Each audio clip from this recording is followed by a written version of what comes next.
Hi hello ನಮಸ್ಕಾರ. ಇದು ನಿಮ್ಮೆಲ್ಲರ ಪ್ರೀತಿಯ ನಂಗಂದ್ರೆ ತುಳುವಿನಲ್ಲಿ ಇಂಗ್ಲೀಷಲ್ಲಿ ಸೋಲ್ ಫಿಶ್ ಅಂತಾರೆ. ಬನ್ನಿ ಚೆನ್ನಾಗಿ ಇದನ್ನು ಜಟ್ಪಟ್ ಅಂತ ಸಿಪ್ಪೆ ಜಾರಿಸೋಣ. ಓಕೆ, ಸಿಪ್ಪೆ ಜಾರಿಸಿದ ಮೇಲೆ ಇದನ್ನು ತೋರಿಸ್ತೇನೆ ನಿಮಗೆ ಹೇಗೆ ಆಗ್ತದೆ ಅಂತ. ಓಕೆ, ನೋಡಿ ಚೆಂದ ಆಯ್ತಲ್ಲ. ಈಗ ಇದನ್ನು ನೀಟಾಗಿ ತೊಳ್ಕೊಳ್ಳೋಣ. ಬನ್ನಿ. ತೊಳೆದಾದ್ಮೇಲೆ ಇದಕ್ಕೆ ಮ್ಯಾರಿನೇಷನ್ ಮಾಡೋಣ.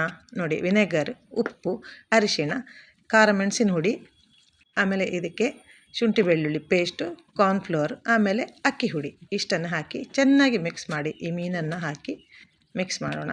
ಓಕೆ, ಇದಕ್ಕೆ ಬೇರೆ ಏನು ಮಸಾಲೆ ಹಾಕಿಲ್ಲ ನಾನು. ಇದು ರವಾದಲ್ಲಿ ಮುಳುಗಿಸೋದು, ಫ್ರೈ ಮಾಡೋದು. ಚೊಯ್ ಅಂತ ಫ್ರೈ ಮಾಡುವಾಗ ಏನು ಘಮ ಬರ್ತದೆ ಗೊತ್ತಾ ನಿಮಗೆ. ಆಮೇಲೆ ಒಂದೊಂದೇ ನಿಮಿಷ ಎರಡು ಸೈಡು ನೋಡಿ ಇದನ್ನು ತೆಗೆದು ಅನ್ನಕ್ಕೆ ಮೀನು ಸಾರು ಹಾಕೋದು, ಫ್ರೈ ಹಾಕೋದು, ಊಟ